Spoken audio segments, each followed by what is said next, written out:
This is about how do we learn to be human, or to be Dr. Noble straight. I used to say years ago, we are God having a human experience. But that's a little hard to interpret to you Christian people, even the ones who say you're not Christians anymore. Your heart is Christian, your thought is Christian, you dream in Christian dreams, you get angry in Christian anger modes. You're Christians, because that's an ideology, and it's the only ideology you know. And so what we try to do is reprogram you, deprogram you, then reprogram you to get out of that ideological mode that you're calling Christianity or Islam. Yeah, my salam alaikum, brother. Wa alaikum salam, rahmatullah, kif halik. Yeah, that's just as crazy. See, Dr. Noble is gentle. He says, I don't mean no harm now. I mean no disrespect. I don't be saying no. We are in such big trouble. Let's just talk about the African American tribe. And you are a tribe. You can use the pretty word ethnic group if you want to, but you're a tribe. You've been together for almost 300 years having the same experience. And I think that the Noble, you laid out a new piece there. People with a series of common historical experience, becomes their legacy, their tradition. So as African Americans, we have a tradition. At the core of our tradition is resistance, rebellion, and death. And so we want to identify ourselves as African Americans. We are, well, I'm African. I'm not an American. America is a place, a geopolitical place. Africa is your race. You're in this geopolitical place and you're an African. You're an African American. Stop being silly. Get that straight. Stop that discussion. We don't even need to have that discussion. Our ancestors had its genesis on the continent of Africa, but that place just got to be called Africa the other day, so it really doesn't matter so much, except that the people we call Africa is the parent people. We're the first time the thing we call the divine manifests itself as a human. That's what we call Africa. So I'm going to skip through something, Ray, because you already had something to say. But there's some piece a sister asked me in the back, one that looks like my granddaughter. She says, I want to learn about Ifa. So I'm going to go a little bit into Ifa. That's you, right? She looked, when I put her on last night, I'm like, Christian, what are you doing here? Because the lady looks like my grand. So let's go to the first slide. I'll just raise my hand. Okay, when I say African, this is what I mean. I'm trying to mean. So, and it's almost kindergarten, but we haven't even entered the schoolyard yet when it comes to learning how to be God. And it's going to be hard getting you to being God when you think God is something up there that hurts you that you're supposed to be scared of. If we think that God is all those loving good things, why would anybody want to be afraid of it? So by Africa being the original human on planet Earth, Earth's parent people, Africa, the first and the only human creation to evolve from what we call God the divine, or being having this human experience. Africans, properly said, is God having a human experience. All other human groups are but mutations of the African gene pool. The 6 building blocks of any nation, as we think of the African person, in our case, the African American, looking at this ethnic group, I looked at these 6 things. The individual is the first level of building the nation, the family is the second level, the ethnic group or clan is the third. And then you look at the structure in which we are organizing ourselves, and the neighborhood is the first, community is the second, the nation state or the kingdom is the third. We live mainly in neighborhoods. We call them communities. But if you live in a community, you own the land and you own the business. If you live in a neighborhood, you live on the land, you have a common culture, common language, but you don't own the land, you don't own the business. That's a neighborhood, which is somebody else's community. So we need to learn how to make neighborhoods communities by getting access to controlling and owning the land and owning the business. So instead of giving away $1.3 trillion to people who do not have any relationship with us, They don't even live in our community, let alone invest in our community. We'll give that 1.3 trillion to ourselves, and there will be no unemployment in the black community. Because that's more than enough money, says that's more money than all the nations in the world except 16 in the last year. Go for that. Family is the primary building block of the nation. The individual unites to form families, two individual families unite to form neighborhoods, neighborhoods unite to form communities, and he just lost the slide. So, where I'm going to go to this is that individual is the thing that has to be built in order to build anything else. In order to build neighborhood, you got to first build the individual. A lady came to the table a while ago and she said she was feeling kind of sad because the Americans had all these troops. She just found out we got 2,000 troops, you said? They said 8,000, correct? It could be 8,000 troops in Africa, but the French got 20,000 there. And the British got 15 or 20,000 there. And the Israelis got another quite 1,000. And so a couple of little Americans, they make it no difference to nothing going on in Africa right now. Okay. Those 4 guys that got killed, the black guy was probably undercover, you know, because we don't pay attention. You remember they had 4 men that died. They talked about the 4 men. They gave the profession of the 3 white men. They never told you what the black man did. They just gave his name. Every newscast did the same thing. They said, this guy is into this, he's this kind of engineer, he's this. When they got to the black guy, they didn't give a profession. They didn't give a skills bank, they didn't give a background. And they said, we're part of the Green Berets, but he was the only one not wearing a Green Beret, he wore a burgundy beret. And did we ask any question why he was wearing a burgundy beret, while everybody else was wearing a green beret, and why everybody else's background, what they did technically was given, but nothing for him, ever, day after day.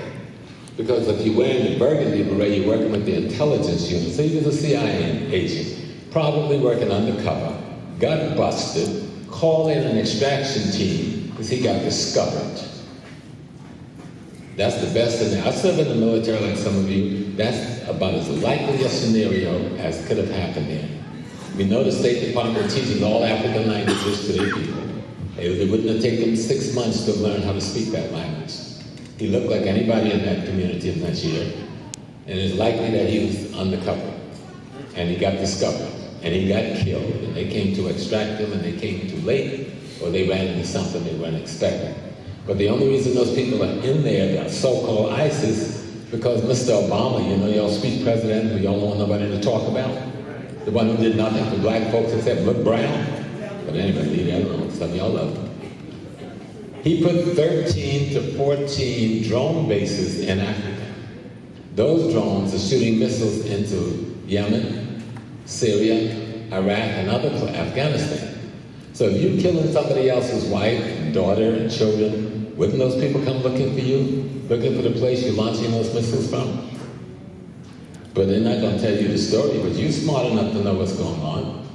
We've got to stop pretending when it comes to things that concern people that look like us. Some African leader let them put the base there. And many African people working for the State Department is over there helping run that base. And an African president, Secretary of State, well, she's a little Jewish girl, they set all that up. And right now, all that fighting we saw that destroyed Syria and the Middle East, all of that's going to shift to Africa. And they're going to begin to destroy one African state after another under the pretense they're looking for ISIS under the desert sand or the rock or a fallen tree. And you're going to go for it because they blew up the World Trade Center. Like that meant anything to any of us, you know. But we, the African peoples, let it go. Let it go. You got to work. Oh, y'all gonna keep working. And black people keep working. We don't give up on nothing. That's why we're still. That's why we're still here. Let me come back to the topic. I was going to talk to you about this accelerating, this getting an understanding of yourself as a spirit being, about knowing how you are, what you are. And we have been struggling towards that. And I know the people in this room, you're here today because you're on a journey to uncover you and understand who and what you really are and why you're that thing. Now, to make it very simple, I used to tell people that you're the best of your ancestors' genes. You're the latest version, and you're the highest tech model until you give birth to your children. What does that really mean? It means that those two people who created you came from 4 people who created them, who came from 8 people who created them, who came from 16 people who created them, who came from 32 people who created them, who came from 64 people who created them, and on until you get back to where? Where would you get back to if you keep going like that? To God. So everything that exists that causes itself human emanates from the thing you call God. Every bit of your so-called DNA comes from the thing you call God, not the person now. Because God is no black woman. Is about God really a black woman? God is a black man. God ain't no black woman or no black man in that way. God is, according to, I'll take the Ewe people. They live in Togo and Ghana, eastern Ghana. They traveled there through Benin, Nigeria. They said that Genesis was the Nile Valley, and before the Nile Valley, the Genesis was the Tigris-Euphrates Valley. And they went through these thousands of years of migrating, most of it forced migration, and they landed in a place we call Togo today. Their word for God is Sobe Lisa. And that word means the totality of creation. Everything that exists, including you, makes up the thing you're calling God. Everything that exists, including you, make up the thing that you're calling God. You're sitting on a metal chair, right? The metal chair comes from where? It comes from the earth. You're wearing some diamond earrings. The diamond earrings come from where? The earth. It comes from the earth. You're walking on some tile that's made out of petroleum that comes from where? The earth. We got wooden floor that comes from trees that gets this mineral that grow up out of what? The earth. And everything that makes up the earth comes from every place else in the solar system and the galaxy. Isn't that true? Yes. Some of you took quantum physics and you studied. So what I saw Dr. Noble breaking it down, how our ancestors was talking about this heavy level of quantum physics, that everything is very simple. You know the old guy that used to live down in Watts in the days when we owned Watts, or when we used to live there and rented, heavily in Watts. And when they were going to have a little drink of the wine, what did they do? They poured some onto the ground. And they had a phrase that they said following that: everything is everything. Everything is everything. Right. Now here's some guy, don't have a job, probably didn't go to school, but he performed 2 of the highest African rituals we can: libation and the acknowledgement that God is everything at once. But we've been missing it because somebody convinced us that God was everything but us. What we're trying to tell you today is that God is only us. I think it's 500 plus minerals that make up the human body, right? And those minerals make up everything else that we know of. The energy in the body, the light that comes through, all the light that's coming in this room right now, we're absorbing radiation every second of the time. That radiation is coming not only from the sun and the moon, but every star in our galaxy is coming from stars that's sending light that's traveling for billions of years that's just reaching you now. So you're made up at the end of the day of everything. You mean you got it working? Oh, wow. And so the question becomes, Wade, your definition of consciousness I thought was deep. That was a real deep, detailed definition of consciousness. Keep going. But I was talking about family being the primary building block, and that it takes the individual to make the family. It takes the family to make the neighborhood. It It takes the neighborhood to make the community, and it takes the community to make the nation. Now that may all sound simple, but if you don't follow that formula, you're not going to get to the nation. Okay? You're not going to get to the nation. And so you must stop at the individual. That's the most important part of development. Because when we talk about spirituality or spiritness, got to get that spirituality out there. When we talk about spirit beings having a human experience, then we're talking about you must develop this thing first. You must develop this thing we call the individual first in order to arrive at the next thing. And I like the way Wade was put it when he saw Sister Vera. I had a similar experience. I saw Carol, she was somebody else's woman. And that guy was supposed to be my dorm roommate. So the dean sent me to the dormway to meet Reuben. And I get to the dorm, and Reuben's a nice brother. He had a big room. So Sam, who was the dean, Sam was smoking, brother was giving, so Sam was taking care of us, So I was happy with Reuben. As I got ready to leave the room, his girlfriend walked in. I go like, oh my God. That has to be my girlfriend. I don't care what's going on with them. That's going to be my girlfriend. And I remember being really nice to the lady, and I walk outside the room, and I started crying, and I couldn't stop crying. So I go to Sam, I said, Sam, I cannot stay with her. I can't take that room. He said, but James, I work hard to get you. I can't stay with the brother. So now I don't have a dorm room, and that wasn't my girlfriend. 2 weeks later, we're sitting in the cafeteria. 20,000 students in the city, about 150 blacks. So we all kind of huddled together. So we were in there, and everybody started to get up there going to Reuben's birthday party. I'm not going, because I already fell in love with his woman on that one time. So I'm finishing my homework, and I went to put my tray in the thing. The woman is sitting in the corner. So I go over and says, excuse me, aren't you going to your boyfriend's birthday party? He said, we broke up 2 weeks ago. I said, really? I said, well, Gordon Parks is showing a new movie tonight. It was The Learning Tree. I said, would you go with me to the movie? She said, yes. And then we got married a year later. And that's 47 years ago. So that thing that Wade was talking about, which we tried to explain. People ask me, well, how do you make a relationship work? First, you have to have one to make it work. See, we tried to make non-relationships work like relationships. That don't work. So how do you arrive at building a relationship? You first have to find out how to identify the God as you. If you identify the God in you as you, then you'll recognize the God in your mate as them. And then the God in you bond with and communicate with the God in them. That's how you build a relationship.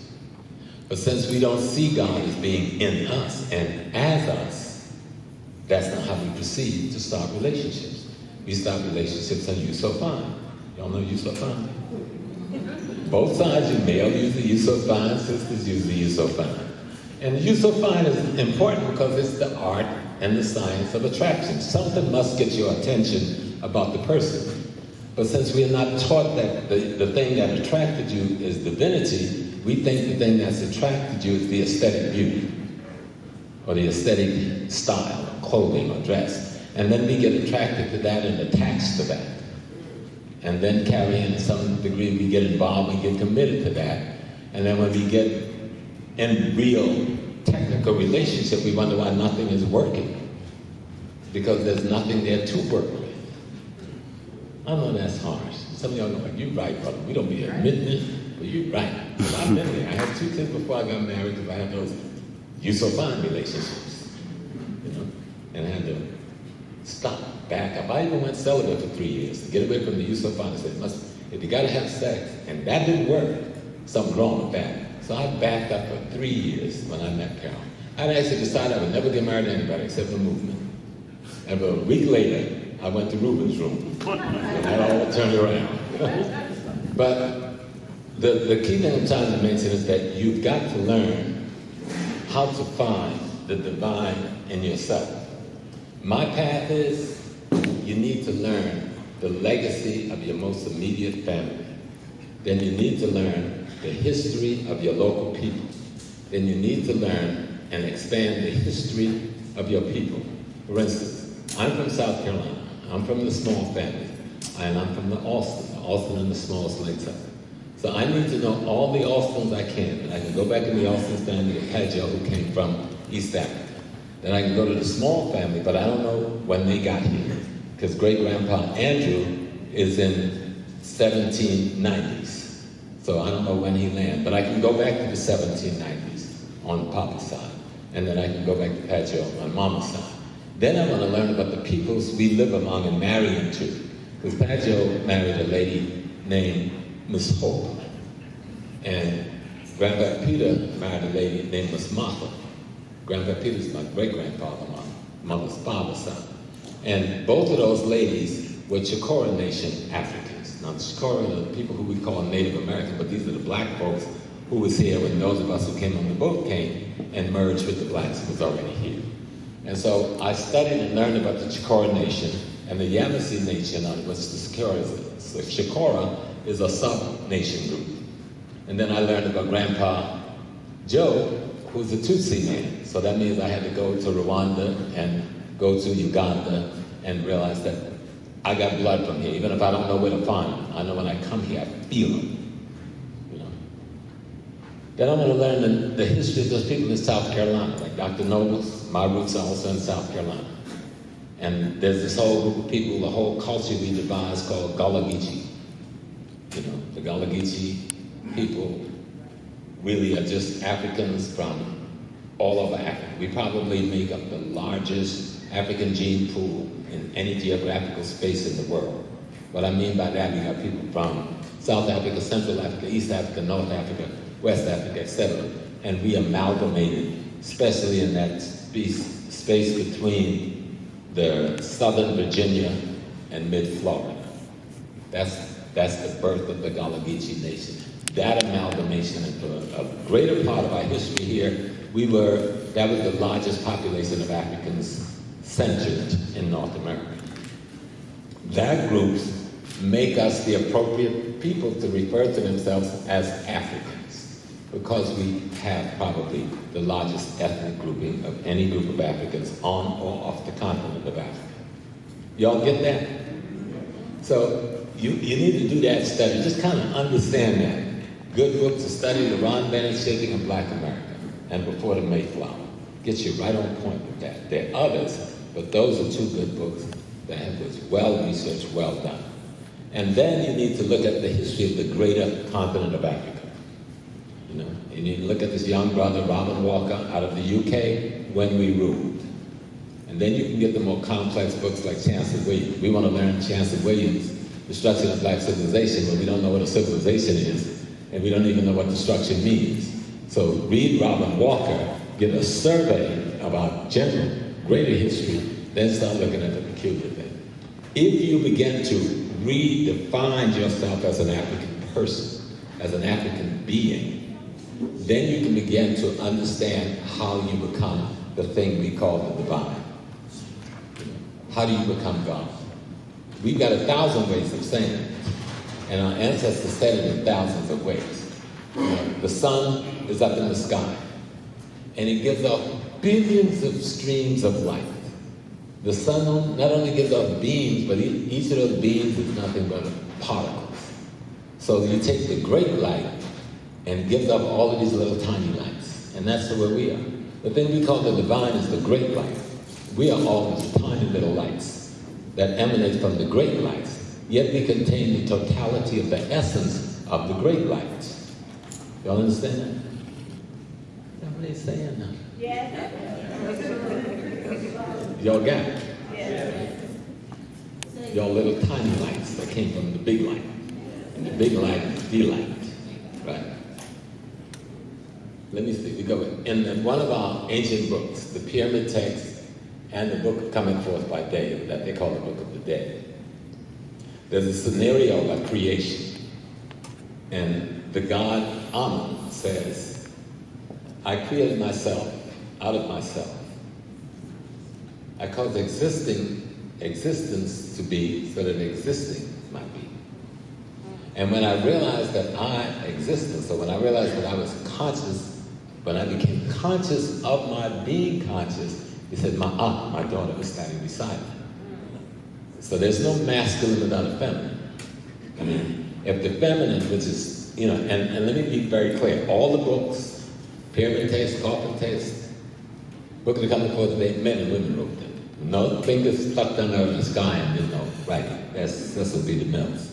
Men and women from their minds, realizing and understanding the ecology and cosmology they were a part of, sought to explain this thing to themselves in a manner they could replicate the teaching generation after generation to maintain order and understanding and how you live and evolve life.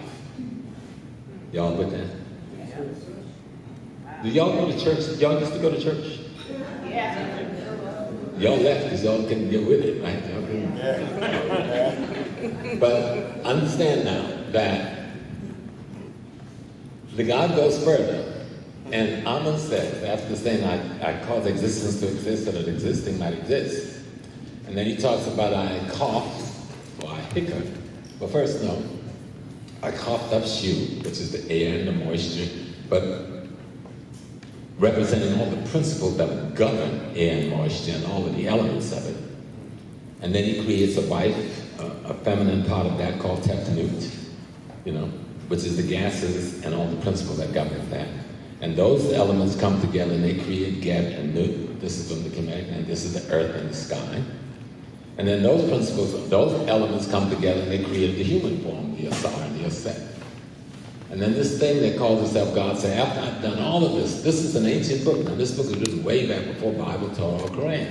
When the ancestors wrote down this, as they perceived it, when God had created all these things, it said to itself, and then I expanded in it, meaning I am in everything. I am the essence of all things. Y'all got that? I'm going to take you somewhere. You better hold on to what I'm giving you. Y'all saying, yes. Okay. So it's about the essence of all things. But in the end, as it did all of this creation, it did all of these things, it made all of these things, and then defined itself as being a part of all these things, in its closing dissertation, it says, and I came from my mother, Nun. And rarely do brothers repeat that line, and I always wonder why. That the masculine expression of phenomena in the dialogue given by our ancestors says in its final dissertation that I came from the feminine, which is called the primordial waters, or NUN. And today we can call it liquid matter and call the Patan that rose up out of it as the primordial, as solid matter. And we can call the Amun or Ra as energy. All of this rise up out of one thing. And out of that thing comes all of us. But here we are, sitting in America, trying to figure out what we are. Who's God? What is God? What is love? Because that's what you're asking. There's people out there here today, because y'all kind of lost. And y'all trying to figure out, if I'm down with God like this, why ain't God down with me? I've been a cool person, I did all the right thing, I did the good things, I was kind to people. Maybe that's not the way it works. Maybe you need to take charge and be God yourself. Oh, y'all like that? That sounds good. you gotta go back to Dr. Noble. See, there's a path to get there. And that path involves studying your history. The most mundane thing. Nobody can believe that history could solve the problem of oppression of black people. But history will solve your problems. Because history will tell you what to study, whom to study, and where to study.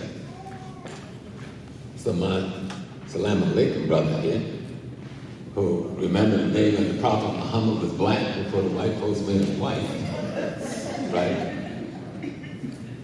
I used to be a Muslim imam, so I could talk about Muslims because I'm a Haji and an imam too, so I can say things other people can't say. They'll get in trouble. Go to the next. And the primary motivation, I was saying, organizing the family, the primary motivation for organizing the family, the reason we're going to get the family organized is you got to provide food, clothing, shelter, and security. Now, Dr. Nobles, yesterday you gave another piece to that. You were talking about the spirit box. You were talking about that essence as being even more essential in this scenario. So I'll add it the next time, and then I have to call you so I can get it right. But when we go to college, you ask somebody, why do you go to college? I want to be a doctor, I want to be a lawyer, I want to be a teacher, but that's not really why you go to college. You go to college to be those things and you want to make some money to buy those things. That's the only reason you do it. Because who would go spend 4 years sitting under with a bunch of crazies, wasting your whole day just to get a degree? You get the degree to make some money to buy those things. So as simple as these 4 things are, that's your primal motive force. Except my senior brother, by 3 months, has introduced another thing to be understood, the essence of the divine, which is at the core of all things, must be added to this. And that is more important than the other 3 in terms of the motive for how you behave and why you are motivated to do anything. Go to the next one. I actually decided to show this. The first time I said, but he covered everything I was going to cover, so why am I going to do this again? But we think so much alike, this happens almost everywhere we go. The 3 primary areas which the people must organize, this is Dr. Jeffrey's favorite spaces: culture, economic, and politics. Now, the economics comes from the echo, which comes from ecology, right? So we know when we talk about economics, we talk about the wealth or the value of the things in the ecology that you live in. That's how you get your wealth. Then we talk about politics. That's the management system which you create for that wealth.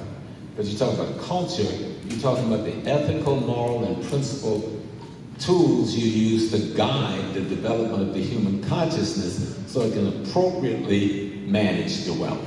And at the center of the thing we call culture is that thing we call this understanding of the divine. So when we see African culture, we see the dances, we hear the drums, we were listening to the drum rhythm today. You don't have a clue what they were saying. It just sounded good. Something in you had a clue because some of you were dancing, but you didn't know what that drum was saying.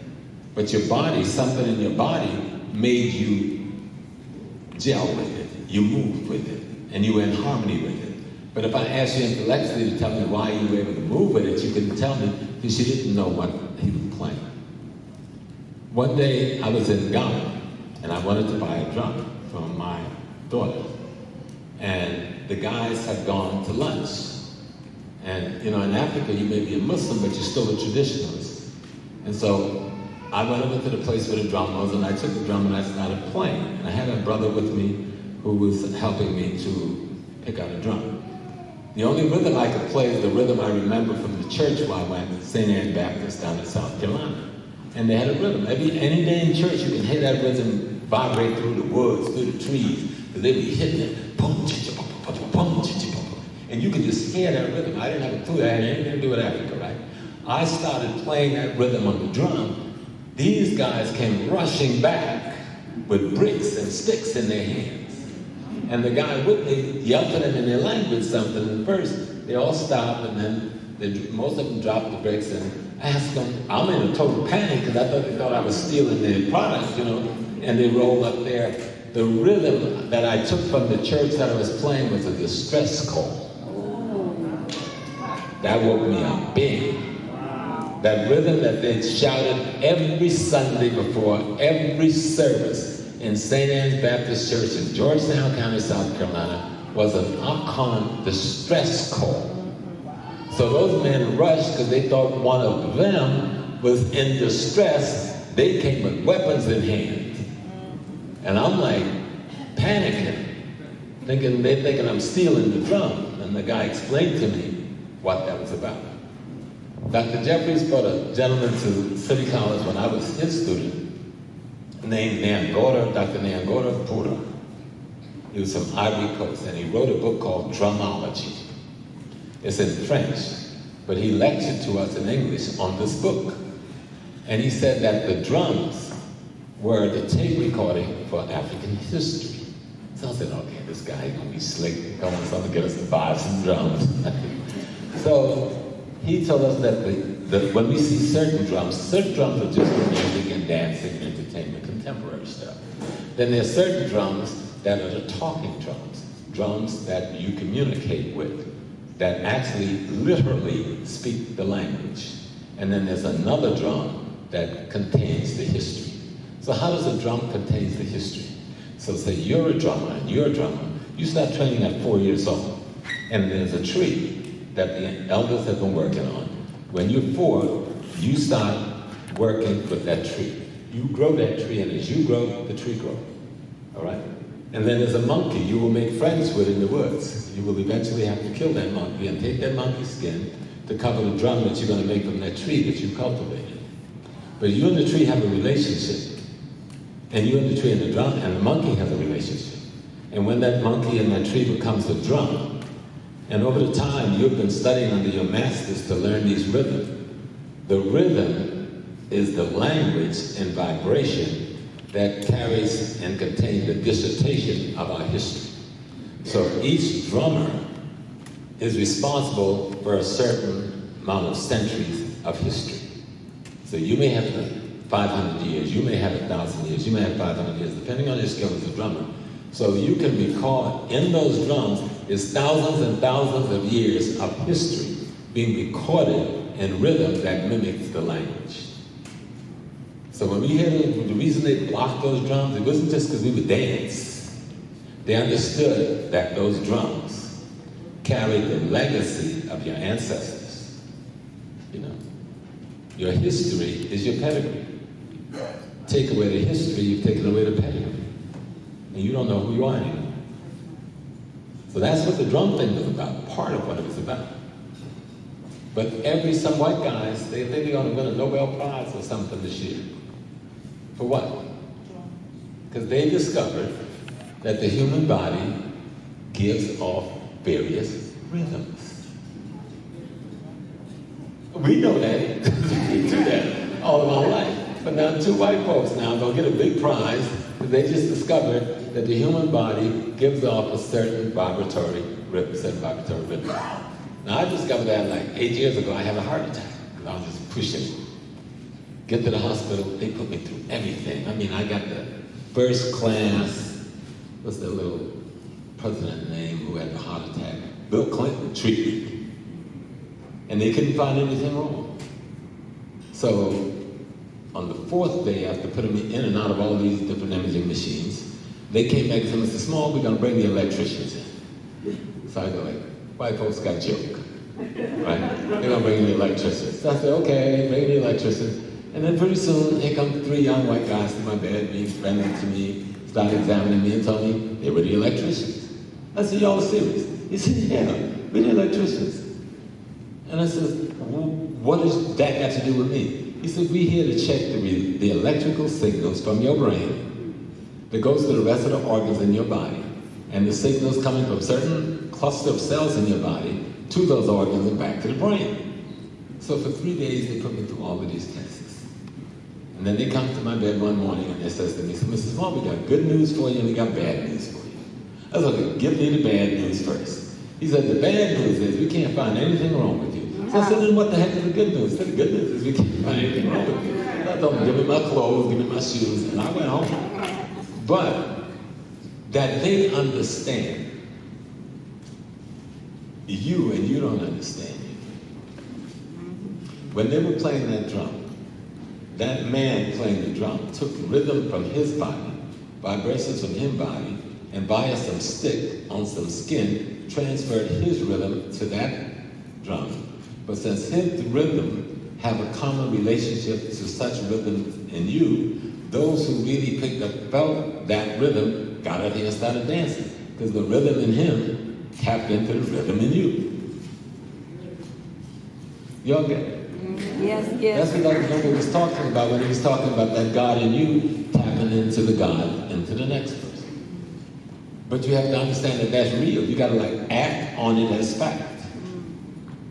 And the drum is a good way to show that as really being fact. If you go to the Achim people, well, even the Ashanti people, When the king is coming, they got a drum called a talking drum. And they start playing this drum. And then another guy, he understands the drum, so he whispers to the king and tells the king what the drum is saying. Now somebody else that whispers to the drummers to tell them what to say, so the other linguists can listen.